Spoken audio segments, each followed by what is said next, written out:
I'm stripping down a Sagecom satellite receiver. Now there are 5 screws that hold it in place so I can remove the top.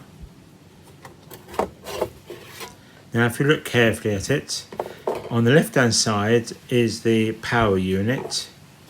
Now this particular board is a single board PCB.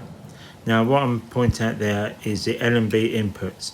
There is only one input, the other one is a loop through, so you could put another satellite on top if you wanted to.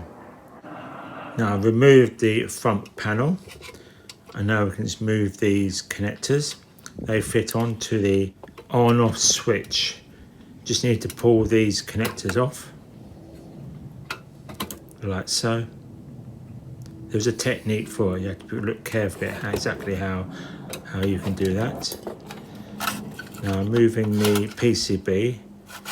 This is the main satellite board. It's rusted away because it's been outside for some time. There's the on-off button. Now you can get that out, but you need to push on either side of the switch and you can lever it out.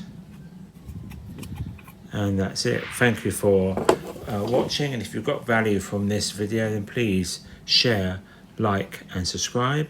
And I do have more DIY videos if you want to look on my channel.